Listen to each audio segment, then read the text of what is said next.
Glória a Deus. Meus irmãos, minhas irmãs, nessa noite eu quero vos saudar com a paz do Senhor.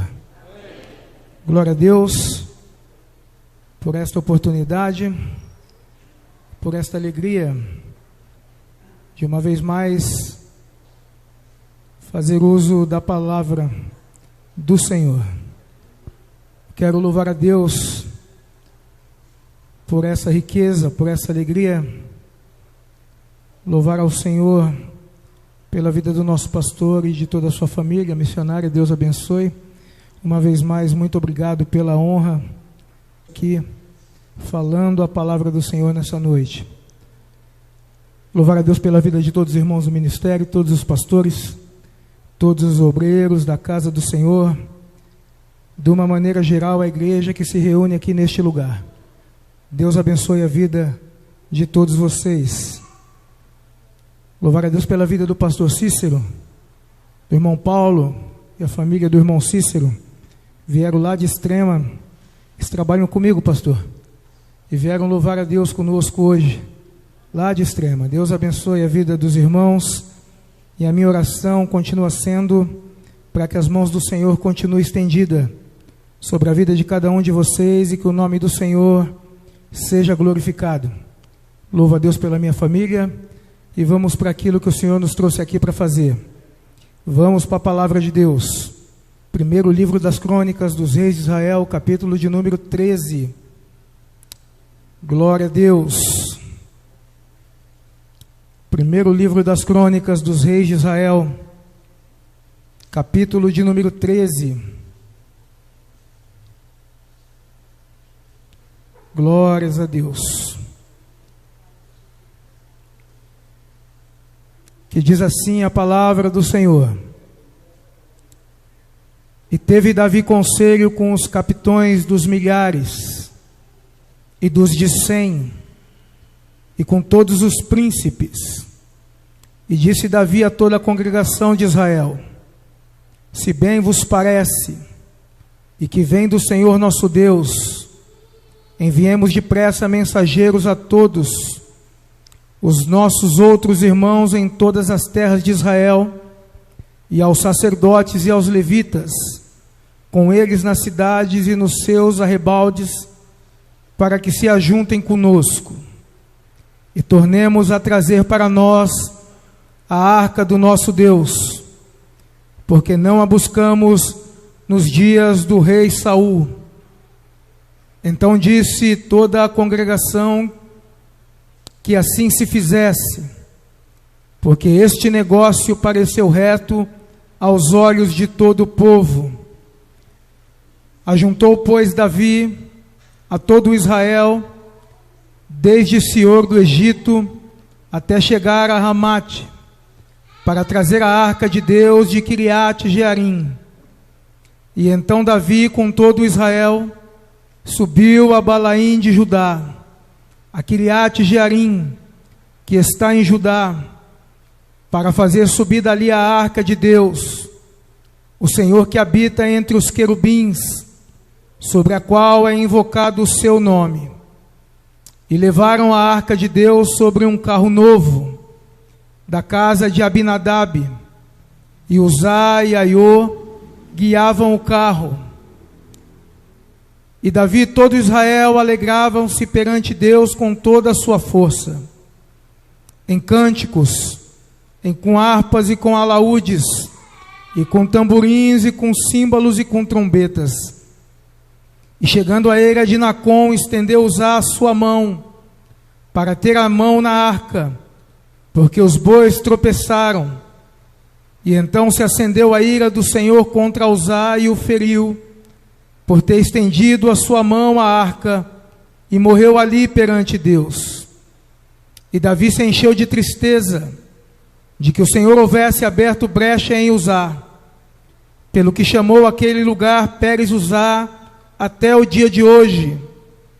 E naquele dia temeu Davi ao Senhor, dizendo: Como trarei a minha arca de Deus? Pelo que Davi não trouxe a arca a si, a cidade de Davi, porém a fez retirar à casa de Obed-edom o geteu. Assim ficou a arca de Deus com a família de Obed-edom 3 meses em sua casa. E o Senhor abençoou a casa de Obed-edom e tudo quanto ele tinha. Quantos podem glorificar a Deus por esta palavra? Pode tomar os seus assentos. Vamos louvar a Deus. Glória a Deus. Irmãos, o primeiro livro das crônicas dos reis de Israel é um livro extremamente interessante.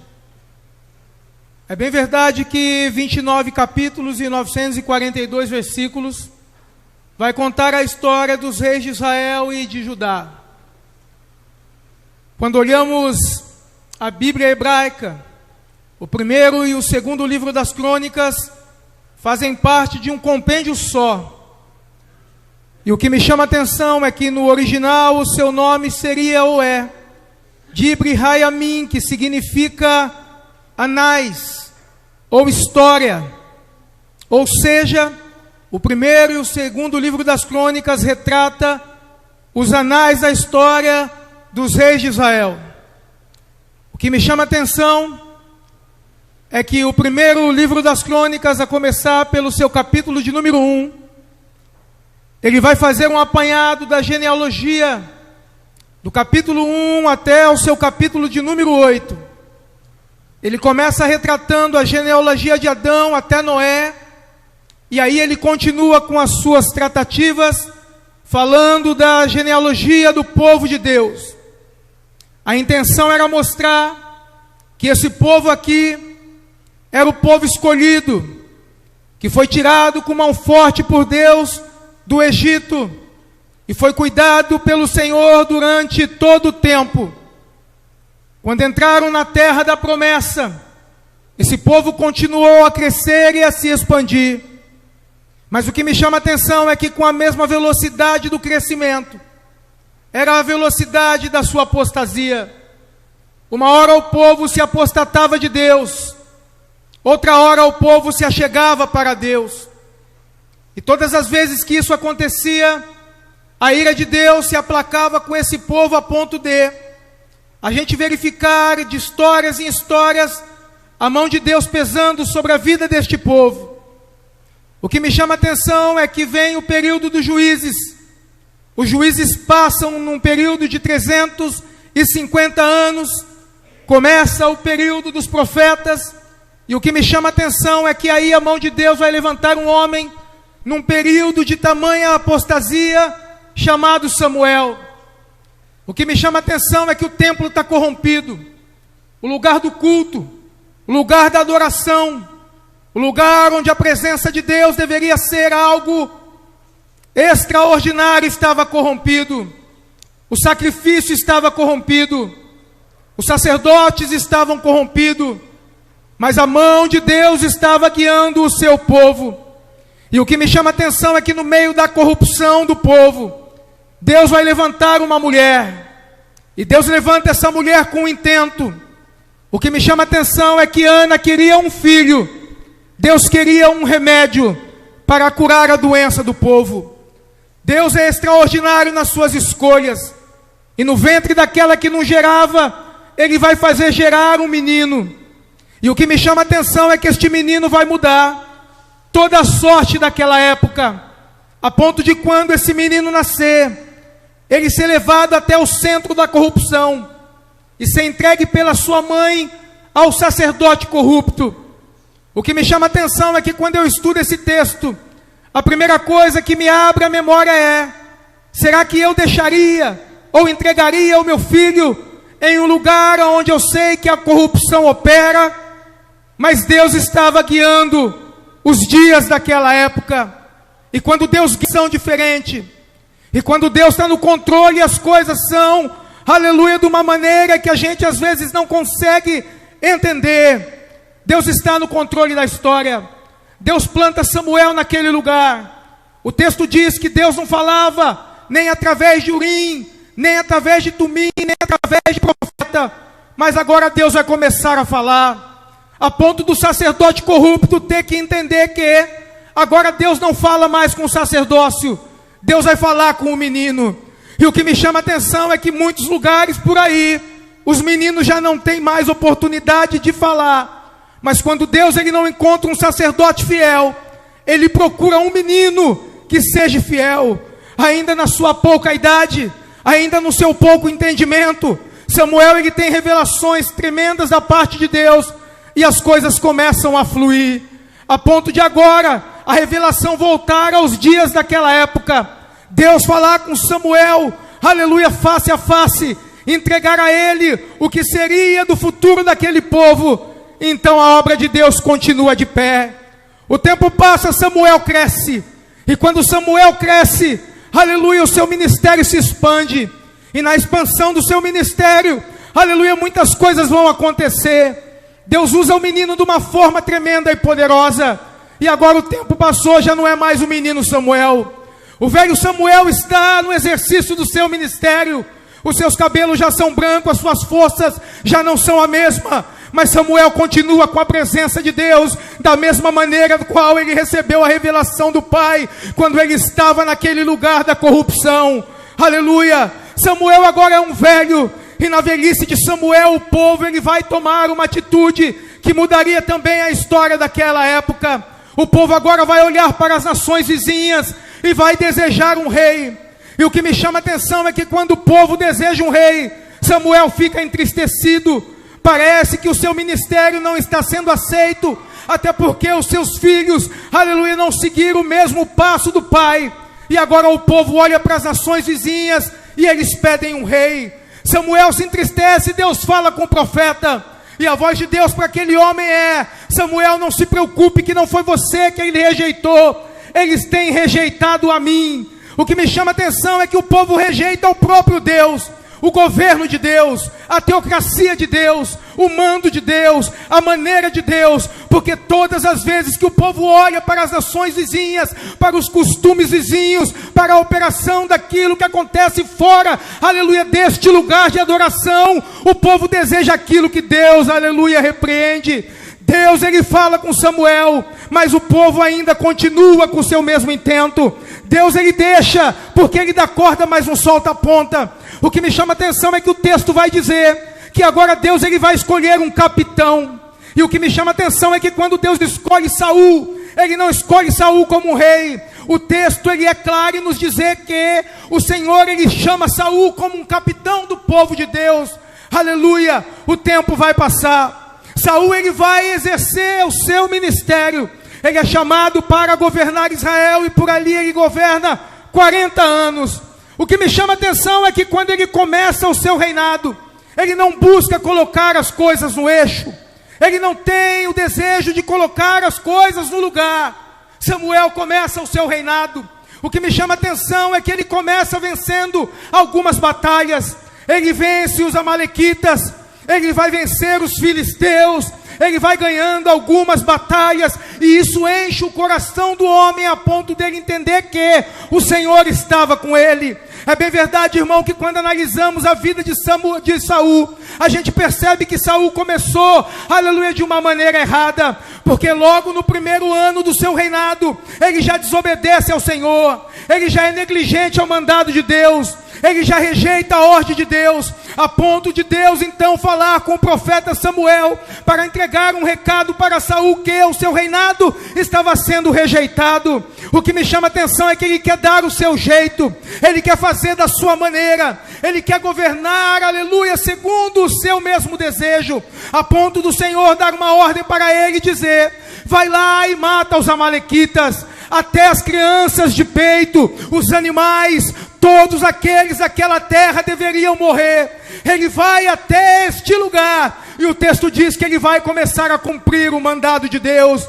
Ele mata os amalequitas, mas ele traz o seu rei preso. ele vai olhar os despojos do povo. O Senhor disse que deveria matar os animais, mas ele traz de lá o melhor dos bois, ele traz o melhor das ovelhas, ele traz, aleluia, o melhor dos cordeiros. E quando ele traz para dentro da terra do Senhor aquilo que o Senhor tinha falado para ficar do lado de lá, então ele vai começar a entender que a mão de Deus vai pesar sobre a sua vida. O que me chama a atenção, e eu quero abrir aqui um parênteses na introdução desta mensagem: deixa lá fora o que é de fora, deixa para lá aquilo que é de lá, e traga para cá apenas aquilo que é de cá. Traga o seu louvor, a sua adoração, o seu salmo, a sua entrega, a sua presença para com Deus. Deixa de querer trazer para cá aquilo que Deus já falou para você deixar para lá. Fazendo desta maneira, você vai ver a boa mão de Deus estendida sobre a sua vida e o nome do Senhor sendo glorificado. Aleluia, aleluia. O que me chama a atenção é que Samuel vai até Saul, e quando ele chega até Saul, a Bíblia diz que ele vai ouvir um barulho, e o barulho que ele ouve é o barulho dos bois. E ele fala para Saul desta maneira: que balido de som são esse? Aleluia. E aquele homem vai dizer que eram os animais que ele tinha trazido, era o boi, era o melhor dos bois, o melhor dos cordeiros, o melhor das ovelhas, tinha trazido para a casa de Deus. Quis dar uma desculpa para o profeta, homem experimentado com o Senhor. O que me chama a atenção é que ele quis passar para trás não apenas Samuel, mas o próprio Deus de Samuel. E o que me chama a atenção é que quando Samuel vê aquela cena, aleluia, o coração daquele homem fica quebrantado, porque no fundo e no profundo do seu coração, ele queria ver, aleluia, o ministério de Saul, aleluia, se levantar, que ele fosse um homem sincero para com o Senhor. Então o coração do profeta se entristece.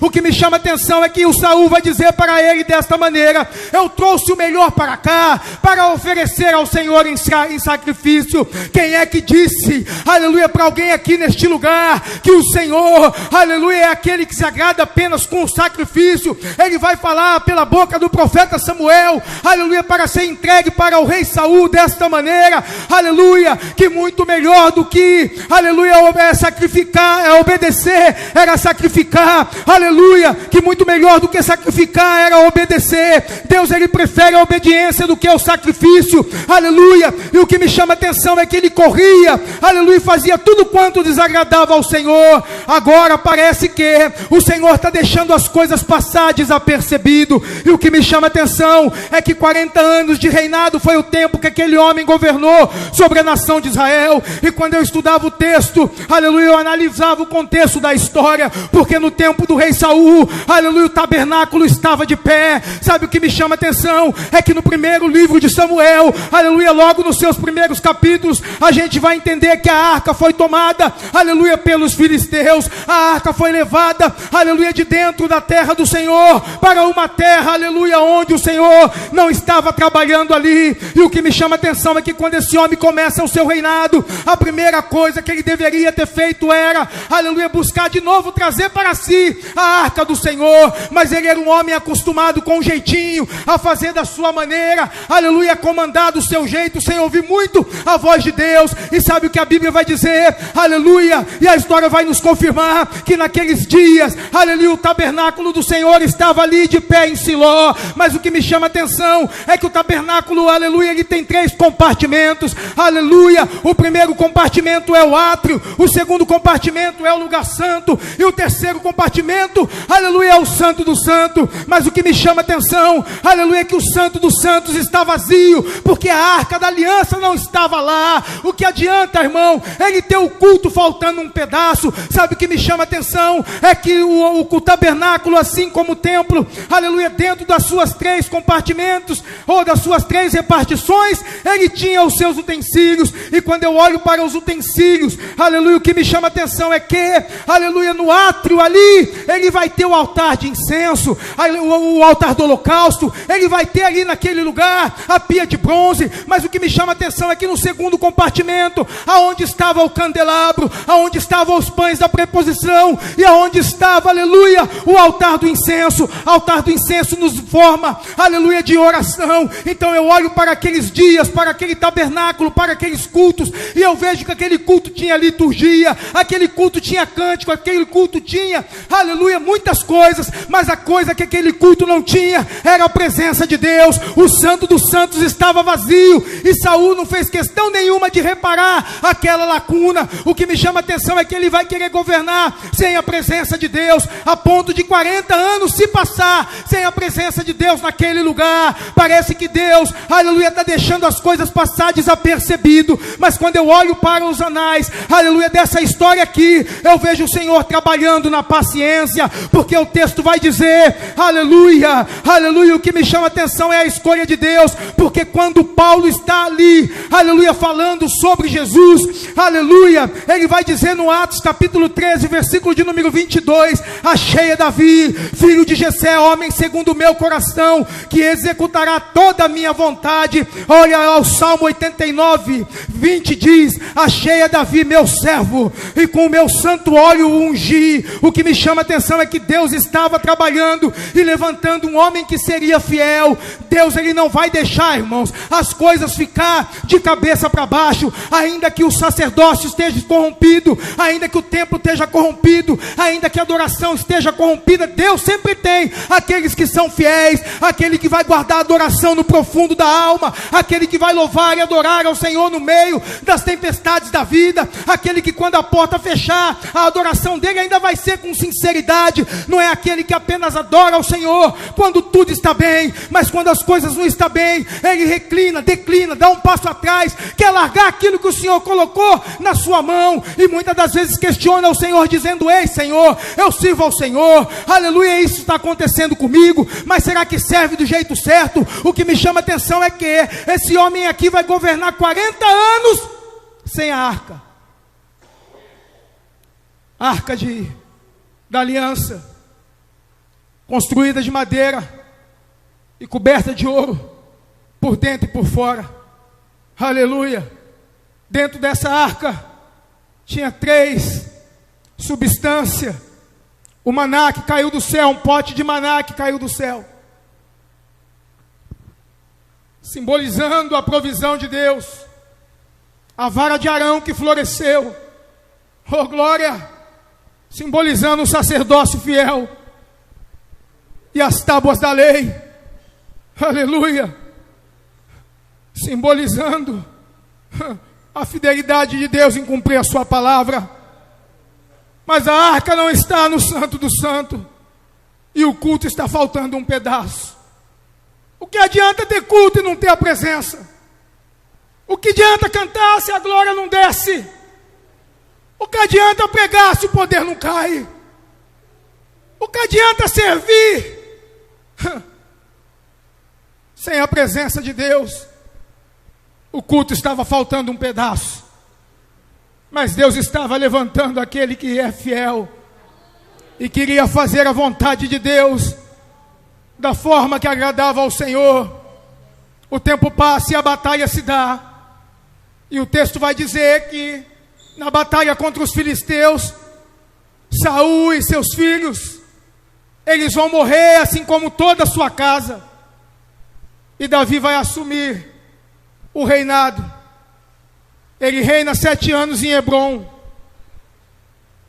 7 anos depois ele é convidado, e agora ele está diante de toda a nação de Israel, e ele vai reinar sobre todo o povo. Aleluia. A promessa demora, mas se cumpre. A promessa demora, mas não cai por terra. A promessa demora, mas, meu Deus do céu, ela se cumpre. A promessa demora, mas fiel é aquele que fez a promessa, e nada daquilo que ele falou ao seu respeito vai cair por terra. Aleluia. Fiel é aquele que fez a promessa.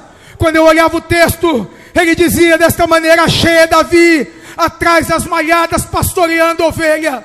Sabe qual eram as malhadas? As ovelhas malhadas eram aquelas que ficavam na frente das ovelhas brancas.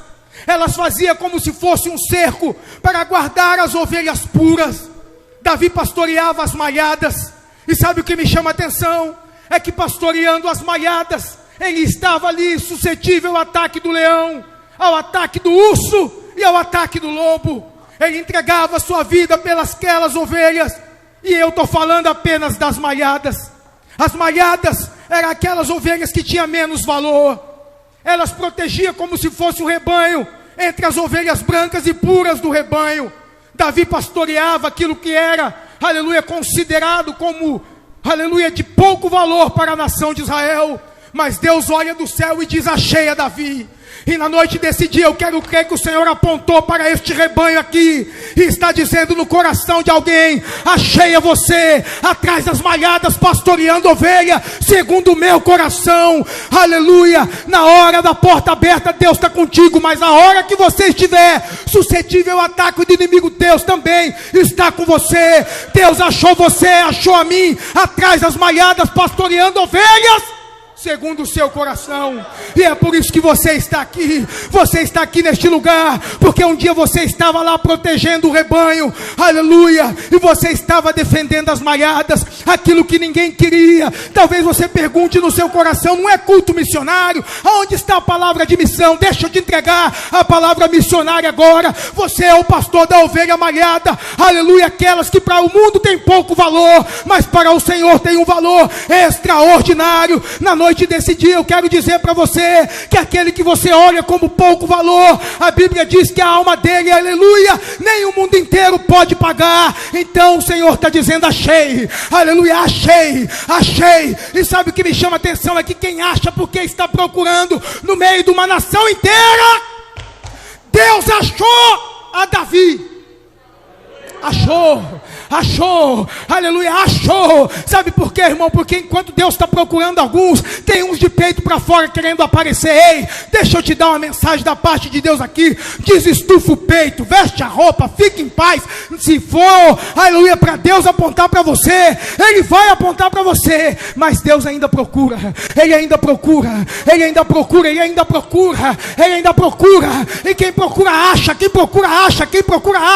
aquele que ninguém deu valor, ele olhou e disse: achei a Davi atrás das malhadas, pastoreando ovelhas segundo o meu coração. Oh glória a Deus, que na noite desse dia você seja achado por Deus, aleluia, atrás das malhadas, pastoreando as ovelhas, aleluia, colocando a tua vida em risco, aleluia, o teu emprego em risco, aleluia, muitas das vezes até para quem não te conhece, a tua honra em risco, porque vão falar que você fez sem ter feito, foi sem ter ido, disse sem ter dito, aleluia, as coisas acontecem assim, mas lá do céu tem alguém dizendo para você: achei, aleluia, achei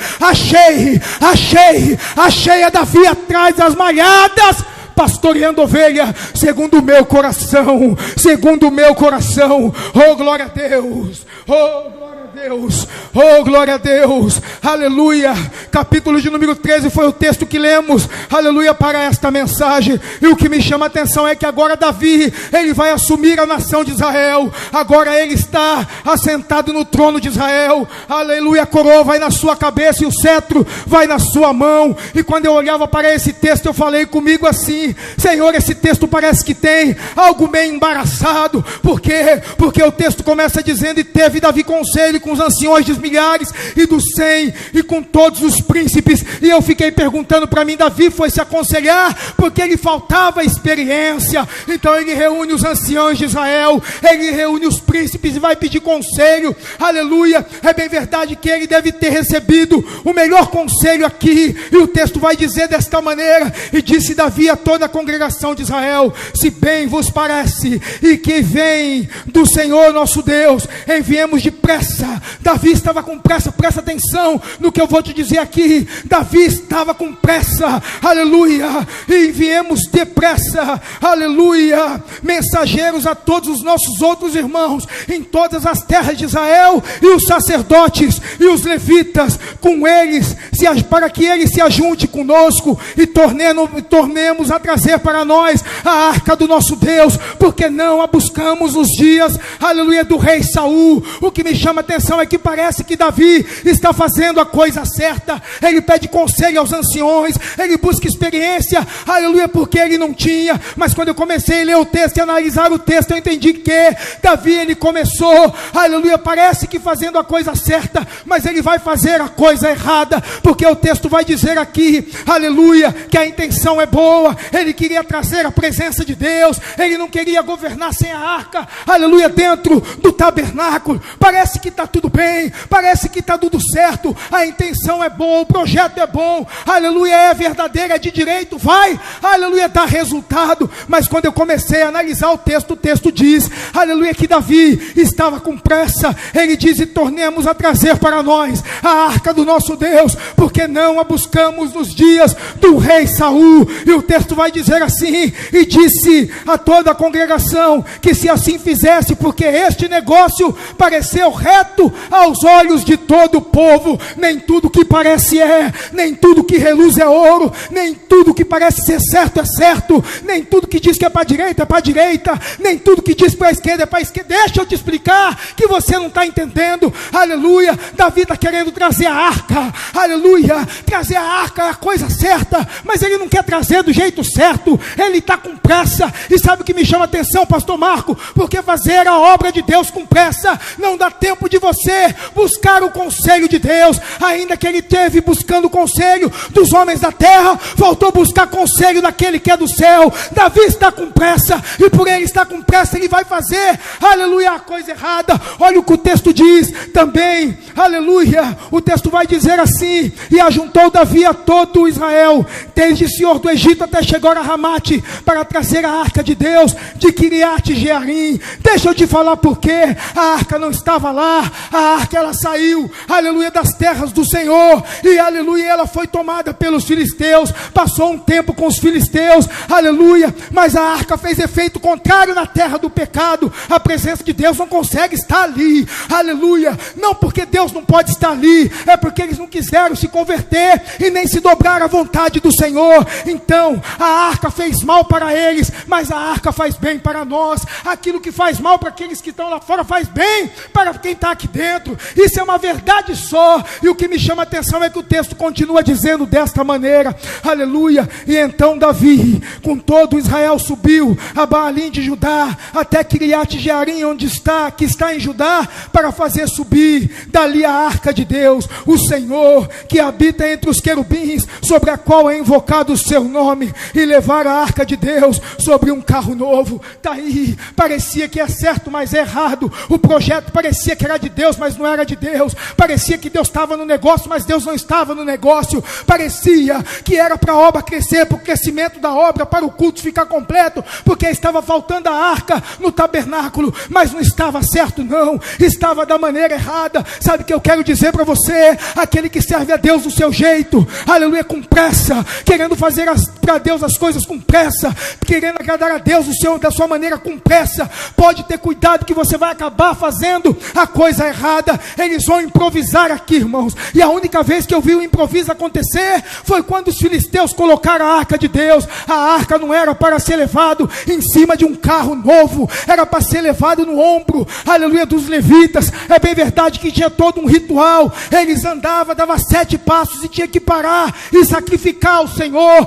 Depois eles pegavam e colocavam a arca de novo sobre os seus ombros, dava mais 7 passos, parava e tinha que sacrificar ao Senhor. Então, para tirar a arca de Kiriat Jearim e trazer até, aleluia, Jebus, a terra do Jebuseu, lá onde é Jerusalém, aleluia, ia demorar muito para chegar. Então ele quer improvisar e trazer a presença com pressa. Como é que traz a presença com pressa? Como é que traz a presença de qualquer jeito? Meus irmãos, a vida do obreiro de Deus, do homem de Deus, da mulher de Deus, do missionário de Deus, não é uma vida de improviso, é uma vida de responsabilidade. Tem jeito para trazer a presença de Deus, tem maneira certa para trazer a presença de Deus. Não adianta querer buscar com pressa, fazer com pressa, louvar com pressa, pregar com pressa, entregar com pressa, profetizar com... Não adianta, não vai dar certo. A melhor maneira é entrar no teu quarto, fecha a tua porta e ora para o teu pai em secreto, que ele que te vê em secreto te recompensará. Davi estava com pressa. Ele falou: vamos improvisar. Davi está no nosso tempo agora. Deixa eu botar uma fumacinha. Deixa eu jogar uma luz colorida aí, para despertar a atenção da juventude. Deixa eu fazer o tatame gospel, o basquete gospel, o jiu-jitsu gospel. Vamos improvisar. É o carro novo. Parece que está certo, que vai dar certo, mas vai terminar errado. Se o pecador não vir para o Senhor pela palavra, ele não fica aqui. Se não for trazido pela palavra, ele não fica aqui. Pode pôr fumaça, luz colorido, fazer tatame gospel, jiu-jitsu gospel, basquete gospel, pode fazer tudo que for gospel, mas ele não fica aqui. Na primeira frustração ele vai embora. Porque a única coisa que consegue cobrir o vazio do homem, palavra. Se não for palavra, não vai. Pela palavra. Daqui a pouco ele vai sentir alguma necessidade e vai se frustrar, porque tentou trazer a presença com pressa. Tem que passar pela moenda. Oh, aleluia. Tem que passar pela moenda. Aleluia. Tem que passar pela moenda. Tem que passar pela moenda. Aquele que não passou pela moenda, que não experimentou, aleluia, o dia de amargura chegar. Aquele que não teve a experiência de um filho doente, aleluia, que não teve a experiência de uma enfermidade batendo na porta, que não teve uma experiência do dia ruim, da porta fechada, da noite escura. Aleluia, aleluia. Quando chegar a primeira frustração, se não for pela palavra, ele vai embora daqui. Mas aquele que passou pela moenda, aleluia, foi forjado pela palavra, pode fazer o que for, o tempo pode fechar da maneira que fechar, mas se passou pela moenda e foi refinado pela palavra,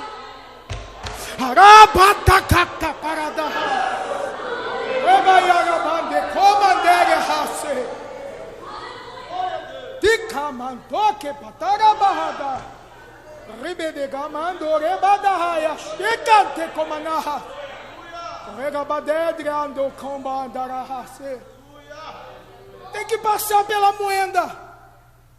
Não adianta querer trazer a presença com pressa. Tem que passar pela moenda. Aleluia. Tem que passar pela moenda. E levar uma arca de Deus sobre um carro novo, da casa de Abinadab. Oh, meu irmão, essa arca estava na casa de Abinadab. Sabe o que me chama a atenção?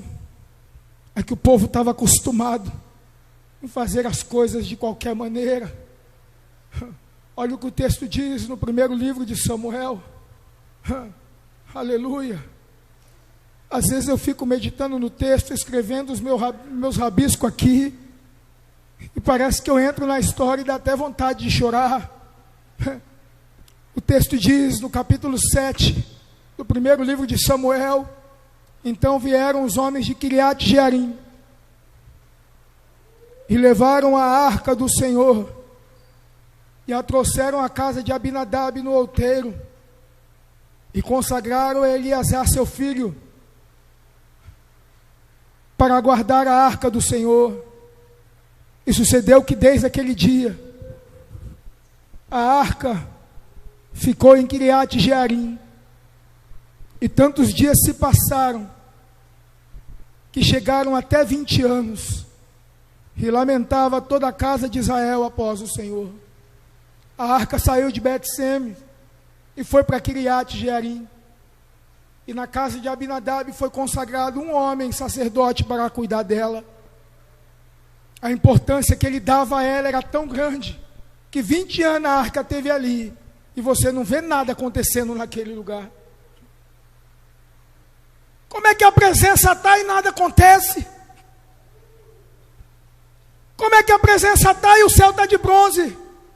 Não tem cura, não tem revelação, não tem profecia, não tem nada. Dentro da casa do sacerdote a arca estava lá, E o texto diz que 20 anos se passou, mas não buscou do jeito certo. A arca não se manifestou. Estava lá. Mas o povo desejava ela. E o texto diz aqui: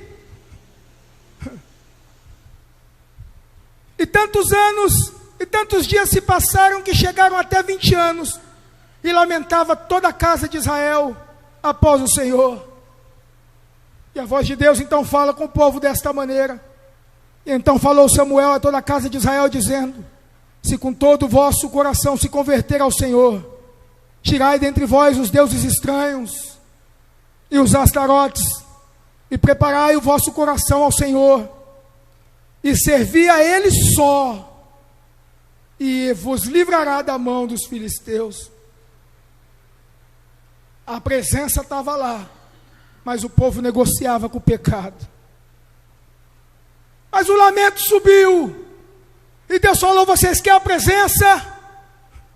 Tiram do meio de vocês os baalins, os astarotes, e servir a Deus somente.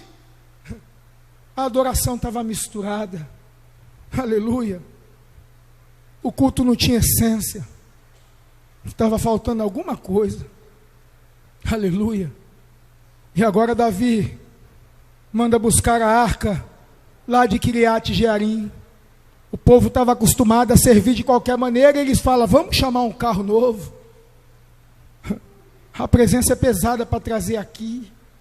Meu Deus.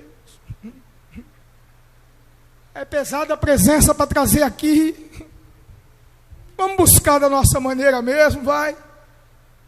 Mas acende uma luz colorida, joga uma fumaça, faz um auê, está tudo certo. Está pesado demais esse negócio de oração.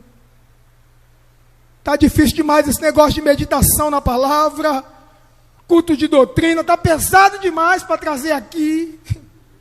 Vamos trazer num carro novo. Vamos fazer do nosso jeito. 20 anos lá em Kiriat Jearim. E quando Davi quis trazer para Jerusalém, eles estavam acostumados a fazer dessa maneira. O texto vai dizer aqui, aleluia, caminhando para encerrar, e levar a arca de Deus sobre um carro novo, da casa de Abinadab, e Uzai e Aiô guiavam o carro. E eu tenho uma palavra de Deus para deixar para o povo aqui nesta noite. Aleluia. Existem pessoas guiando outras pessoas. Aleluia. Te mostrando aquilo que parece ser certo, mas é errado. Quem guiava o carro? Uzai e Aiô. Eles guiavam o carro.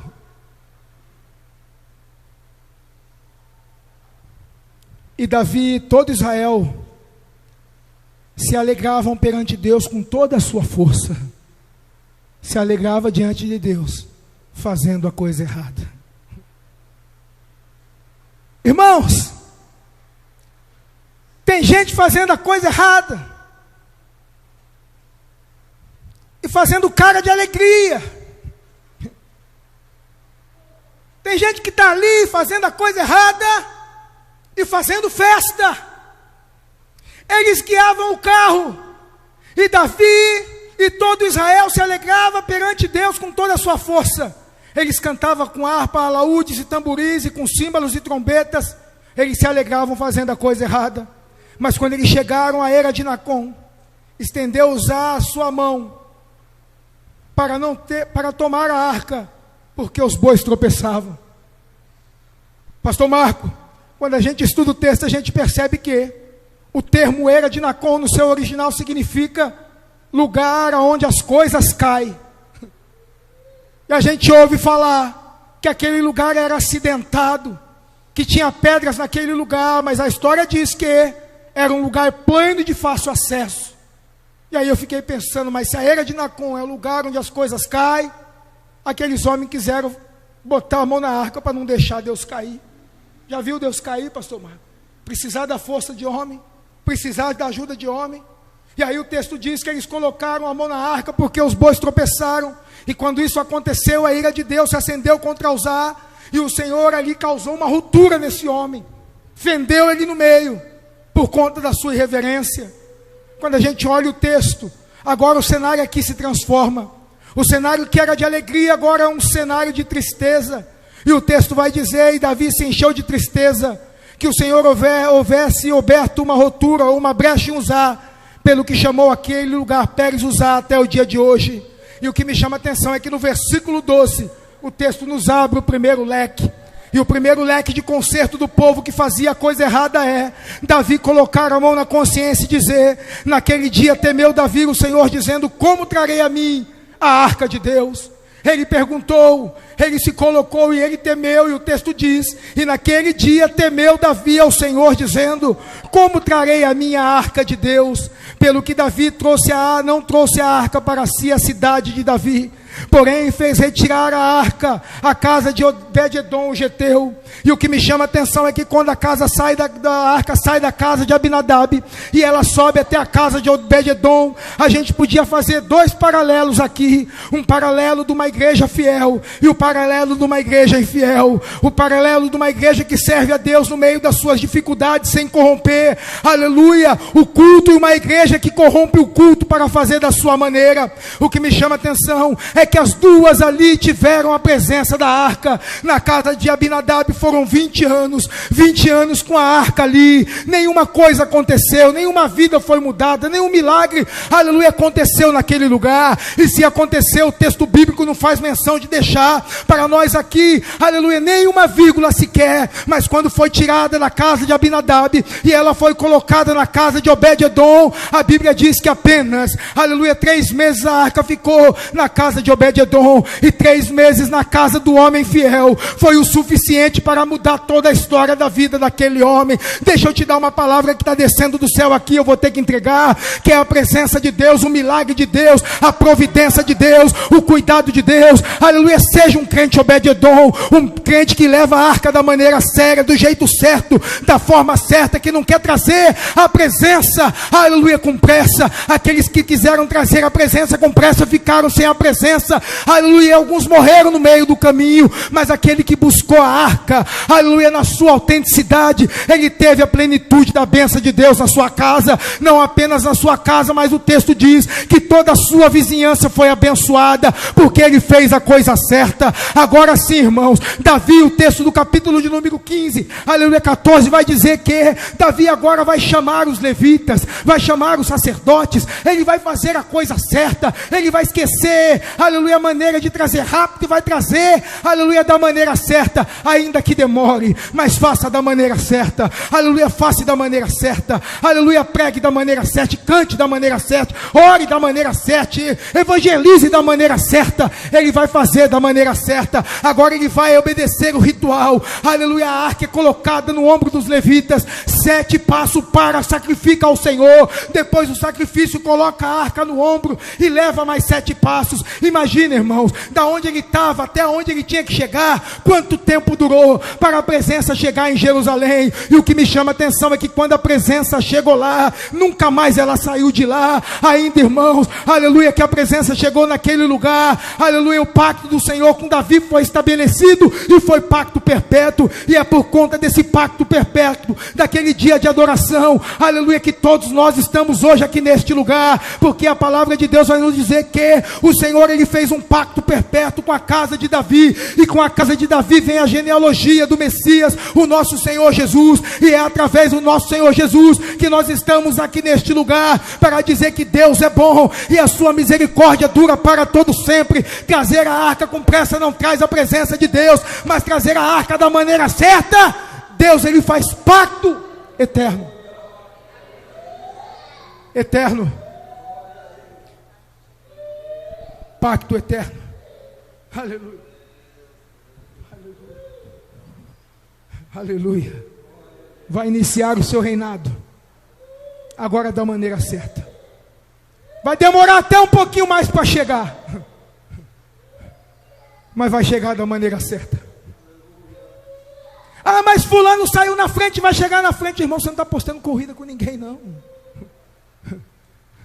Não importa, um dia eu ouvi alguém falando isso, não me lembro quem disse, pastor Rafael, mas guardei no coração. Não importa a velocidade do voo, o que importa é a estabilidade do voo.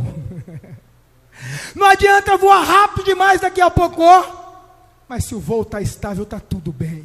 Ainda que demore um pouquinho mais para chegar, mas vai chegar do jeito certo. Vai parar, vai sacrificar, vai botar a presença no ombro, aleluia, vai sentir o peso da arca no ombro, da responsabilidade de carregar a arca no ombro e de fazer a coisa certa. Aquele que carrega a presença da maneira certa, pode até demorar um pouquinho mais, mas vai chegar, irmão, aleluia, igual chegou Miriam do outro lado lá, tocando o seu pandeirinho na mão e cantando o hino da vitória, aleluia. A hora que a porta abrir e que você entrar para dentro, você vai olhar para trás e ei, valeu a pena, aleluia, valeu, aleluia, demorou um pouquinho mais, mas agora eu estou fazendo do jeito certo, aleluia. Ainda que o diabo aponte o dedo na sua cara, irmãos, aleluia, para te lembrar aquilo que você fez lá atrás, você fala, naquele dia eu fiz mesmo, mas hoje eu faço do jeito certo, estou carregando a presença do jeito certo, estou fazendo do jeito certo, abandonei a vida errada e estou vivendo, aleluia, da maneira certa. Aleluia, deixei tudo aquilo que não agradava a Deus para fazer da maneira certa. Agora eu não quero a velocidade da presença, agora eu quero a estabilidade da presença na minha vida. Aleluia, aleluia, é a estabilidade, aleluia, não é a velocidade. Deixa quem quer correr. Meu pai, irmãos, aleluia, me dizia, ainda quando eu era menino, e falava para mim assim, ei, quem corre cansa, mas quem caminha alcança. E isso é uma verdade, irmãos. Deixa quem quiser correr, vai caminhando, aleluia, mas vai fazendo a coisa da maneira certa, aleluia, vai sentindo a presença, carregando a presença, sentindo o peso da presença, fazendo as coisas da maneira certa, e o nome do Senhor vai ser glorificado, aleluia. Se coloque em pé em nome de Jesus, nosso tempo, ele já se encerra, aleluia. Não importa a velocidade do voo, o que importa é a estabilidade do voo. Vai chegar da maneira certa. Mas está demorando muito. Mas vai fazendo da maneira certa. Mas fulano ali fez desse jeito, está dando certo. Não, só parece que está dando certo. Continua você aí no culto de doutrina. Continua você na sua oração, na sua meditação, no seu salmo, na sua entrega, na sua comunhão com Deus. Parece que está demorando, mas não tenha pressa, não é a velocidade, é a estabilidade. No dia da noite escura, da porta fechada, da enfermidade, a estabilidade vai fazer com que você permaneça fiel ao Senhor. Não tenha pressa, mantenha a estabilidade. 20 anos com a arca na casa de Abinadab, nada aconteceu. 3 meses na casa de Obed-edom. Aleluia. E quando você vai ver a genealogia daqueles que estavam ali, aleluia, no capítulo de número 15, você vai ver que aqui entre eles estava Obed-edom. 3 meses a arca abençoou ele, as vizinhas abençoou todo mundo. E quando a arca é levada para Jerusalém, agora do jeito certo, Obed-edom está lá na comissão, cantando o seu salmo, cantando o seu hino, adorando ao Senhor. Vai demorar mais para chegar, tem que dar 7 passos, parar e sacrificar. Mas é da maneira certa. Cada 7 passos, cada sacrifício era um acontecimento, era a presença, aleluia, era aquilo que vem de dentro para fora, não é aquilo que vem de fora para dentro, aleluia, é a estabilidade do voo, aleluia, aleluia, que coisa gostosa, irmãos, você sair, aleluia, lá de Kiriat Jearim até Jerusalém, dando 7 passos, parando, sacrificando, pegando a arca, colocando no ombro, sentindo o peso da arca e caminhando, louvando ao Senhor. 7 passos de novo, para, sacrifica, louva a presença de Deus, aleluia, estava naquele lugar, assim como a presença de Deus aqui está, aleluia. Não tente chegar com pressa, mantenha a estabilidade, e o nome do Senhor vai ser glorificado, o nome do Senhor vai ser glorificado. Quantos recebem esta palavra? Quantos recebem esta palavra? Eu quero aqui nesta noite, aleluia, antes ainda de entregar o microfone ao pastor,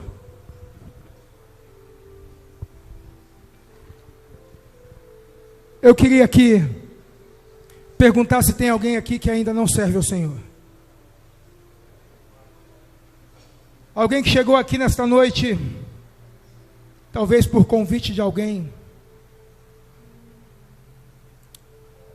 talvez se choveu lá fora, até entrou para se esconder da chuva, enfim. Sabe que eu já fiz isso quando eu não servia a Deus?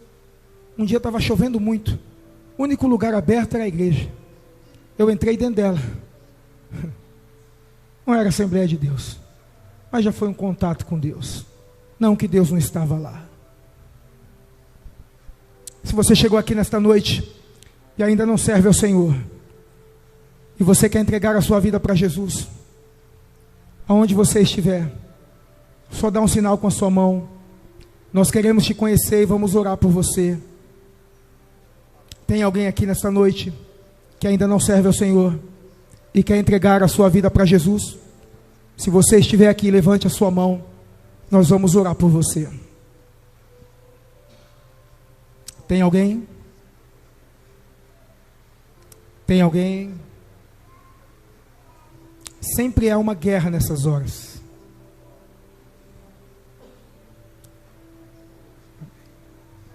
Alguém aqui que quer se reconciliar? Vamos seguir para a oração então. Se tiver, que o Senhor te prepare uma outra oportunidade. Vamos orar a Deus. Todos nós em agradecimento a Deus pelo dia da Bíblia.